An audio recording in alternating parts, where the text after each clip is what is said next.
The basics of this poem. The title "Bond and Free" is an oxymoron in itself, as bond and free are antonyms, both meaning one meaning like entrapment and one meaning freedom. And in just the title alone, before you even read the poem, it suggests that it'd be the poem of a story of an enslaved man who finds his way to freedom, or in a comparison of an enslaved life and free life. A quick summary. The narrator discusses the relationship um, sorry, between thought and love. Initially describing thought as a superior, unrestricted life or a choice. It's more free. You can roam and do what you need to. However, later on as the story progresses, he sees that love is better as it provides like a security and a safe environment, which is more appealing. And quick literary and historical context. This was published in 1916 in Mountain Interval, um, which is his third volume, and then the setting is the setting is love on Earth as a force with security and thought roaming free in the earth and heavens with no boundaries. An interpretation of this is he shows both sides, love and thought, and in the end comes to the conclusion that thought is better, or love is better as it provides a more safe and secure environment. However, I feel as if, contrary to the author's opinion, that a combination of both love and thought is better. A combination of love, security, and thought's freedom is what's best. In Bond and Free, the prevalent theme is love versus thought. In the poem, Frost initially describes love as more earthbound, while thought is unrestrained and allowed to soar. Thought essentially belongs to the heavens, which is supposed to support the superiority of thought compared to love. However, in the last stanza, Frost says that love doesn't need to fly and seek out anything in another star. To love's credit, it's fully equipped with everything it needs on planet Earth, which highlights the contrast between the two, but then also reinforces the intrinsic value that both of them possess. Furthermore, the narrator first describes love in a negative light, using words like clings to emphasize its restrictive nature. However, thought, on the other hand, is cast in more of a positive light, showcasing its fearlessness and ability to free itself from its earthly shackles, which love hasn't been able to do. However, the fact that thought needs to go out and seek meaning among the stars is kind of a detriment to itself, considering that love doesn't really have to go through this constant journey to obtain meaning. The third stanza kind of details this daily round trip that thought makes between Earth and the stars. So love doesn't really have to partake in that since it's fully sufficient on Earth. Also, it's likely that thought and love serve as parallels for male and female, considering that the poem was written in 1916 when traditional gender stereotypes were more pertinent than they are right now. Women were generally considered more loving and subject to emotion, while men were considered more logical and rational. And you can see, like, starting from line 10, Frost refers to thought using male pronouns, like how he says, his gains in heaven are what they are. To explain this a little more, while the narrator initially favors thought, he comes to realize the value of love and the power that it possesses, and he realizes that combining both emotion and rationality yields the greatest results. And this is kind of representative of male and female relations, how no gender is decidedly superior, but they both have unique traits that make them different, but both traits are necessary for the benefit of our society. Alright, this is Daniel. I'm going to be talking about the formal elements. The structure of the poem. This poem, Bond and Free by Robert Frost, is constructed with 4 stanzas consisting of 5 lines each. The poem is created with the rhyme scheme of ABBAA, and it stays consistent within the poem. An example I have here is a delinquent who lives in his own, attempted to take out a loan.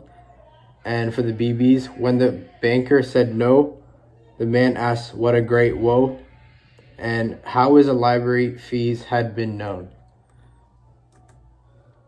Meaning through craftsmanship. In the poem, Robert Frost describes the difference between love and thought. He emphasizes certain words by creating a rhyme scheme at the end of each line in accordance with ABBAA across the poem. Love clings to the earth while thought is tied to heaven. Robert Frost asks which of these state of minds is more liberating to mankind. Robert Frost asks out of the poem in favor of thought because of its endless possibilities it holds. He claims how love is tied to the earth and how it does not offer any freedom. Ironically, he hovers back over the idea of love, claiming that you can still find the same beauty and freedom on earth as you do for thought in heaven. He concludes how love offers a more lasting liberation because thought is attached to the certain quest which makes you go from point to point. The structure of love and thought.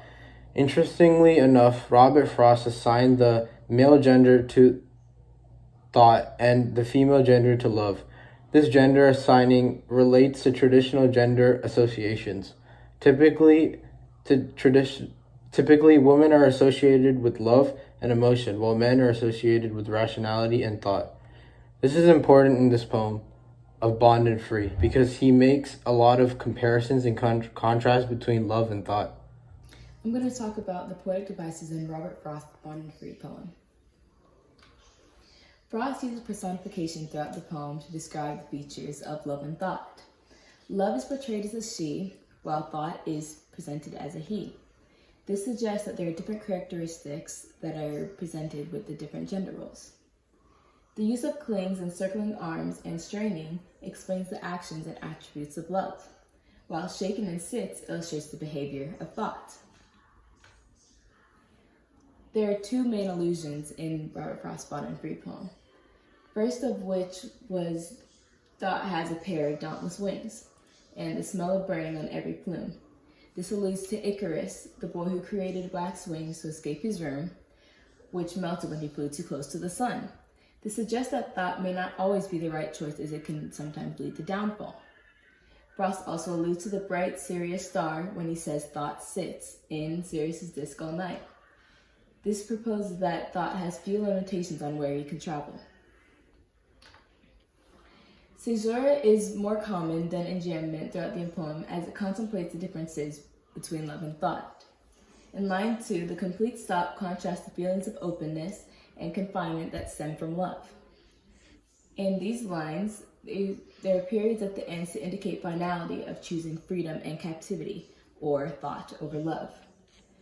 The commas in lines 4, 6, and 12 through 14 are used to describe the settings where love and thought reside, where love resides in earth and thought resides in heaven. Enjambment is used in lines 1, 6 to 7, 11, and 17 through 19.